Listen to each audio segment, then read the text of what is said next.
Horror with your hostess with the most, Annabelle, as always. So we are continuing our It's Alive franchise review with It Lives Again, aka It's Alive 2. So this came out 4 years after the first one, so this came out in 1978. Now this is one that, it's not, like, anything spectacular or anything. I mean, even I think the first one wasn't anything totally spectacular, but there's a certain charm about this one.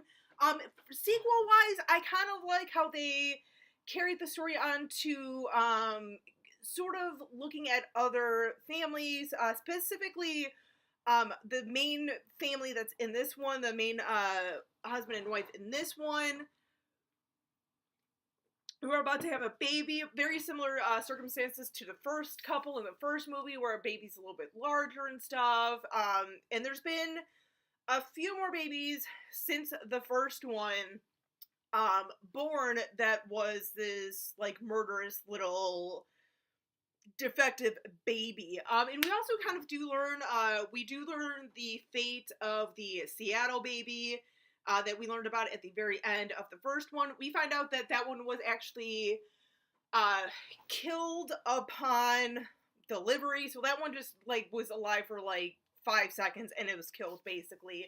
But, moving forward a couple of years later, we come to find out that there is 2 other babies like this that are alive. They are, like, kind of, like, in a central location, kind of away from, like, the government and everything, to try and kind of, like, learn about these babies that are being born.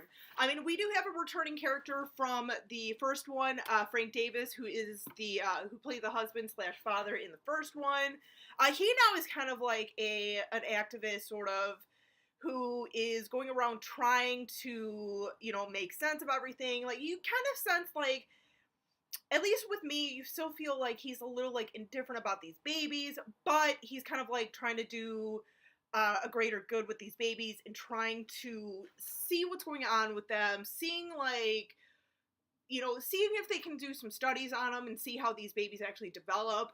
We do learn a few things with these babies, because, like I said, there's 2 others that are alive.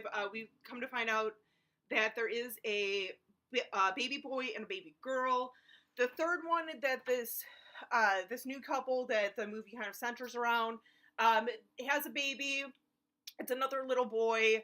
And here's the thing, because the wife goes into delivery, like a week early, and Davis, the Davis character, was kind of, like, a little worried because he was going to try and get these, this couple, because he had actually approached this couple, let them know what's going on and everything, and you know, tries to kind of, like, set them up where it's like, hey, you know what, like, there might be something wrong with your baby, but if you go to the doctor, like, they're literally gonna, like, kill your baby, and, you know, it's kind of up to you, like, what do you want, you know, to happen with your kid? Like, either way, your kid, since it's not a normal kid, it's not gonna have a normal life, but do you want at least somewhat of a normal life at this offsite sort of community and everything, and kind of, like, study your kid and everything, study, like, the interactions and relationship that this kid could eventually have with you guys. So as, you know, little things like that they did with this one that I kind of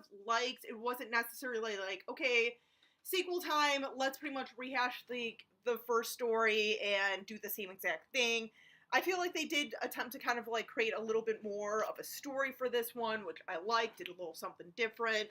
I mean, like I said, it's nothing, like, spectacular. It's not anything absolutely great, but on the other hand, it's still pretty enjoyable. Like I said, I really do like the story and how they tried to move the story along a little bit. And plus, too, you guys, you kind of know how I am. There are certain things like this where I like seeing how they're dealing with these with this outbreak of, like, babies being delivered that are killing people. You know.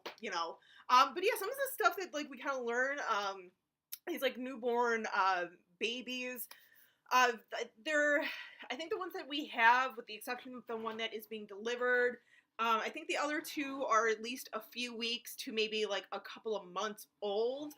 But here's the thing, like, their kind of, like, brain capacity, they were saying at one point, one of the like doctors or whatever was like, oh yeah, we've been studying them, and it seems like they're at developmental level of like about a 20-month-old baby. So that's like, they're pretty progressive. They're pretty like intelligent creatures and everything. So it's kind of like a little bit of a positive thing for the most part in most cases. But in this case, a murderous baby who's only a couple months old, but the brain capacity of 21-month-old, little scary, but I like little things like that. Like I said, I like little things like that. I like that they did try and move the story along a little bit. And kudos to them, because like I've said, in many a times, with many of these early days of sequels, sequels back then aren't like they are now. We had sequels back then, but it wasn't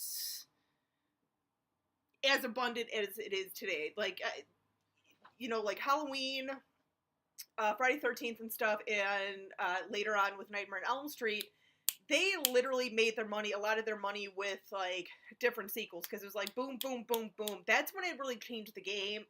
So for a movie like this that came out before that or around that same time, pretty innovative, trying to definitely just do what they thought they should do and everything.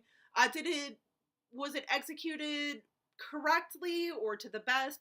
Probably not, but still kudos to them for, not being in a day and age where sequels needed to come out, and it was kind of like, let's just hash together a half-assed story. But yeah, I feel like this one, like, one of the early sequels, I give it credit because it didn't really have that Hollywood restriction of just give us something, we don't really care what it is.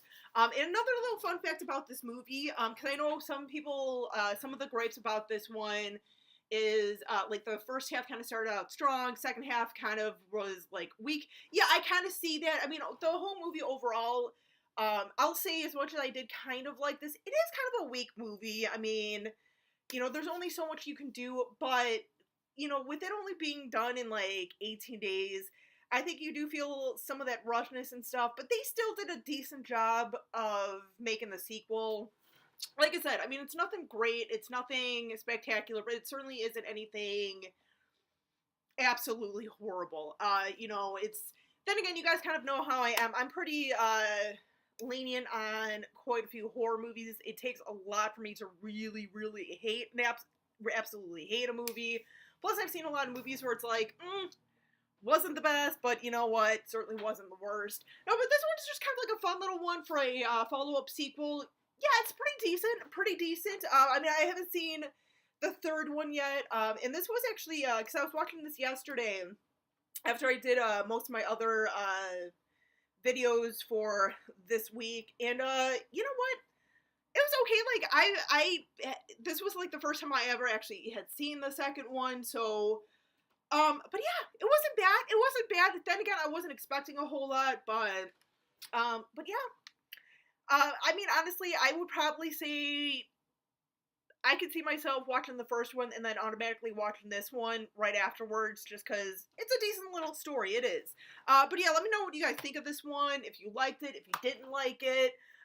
Till next time, you guys, as always, stay creepy, classy, and a little bit sassy.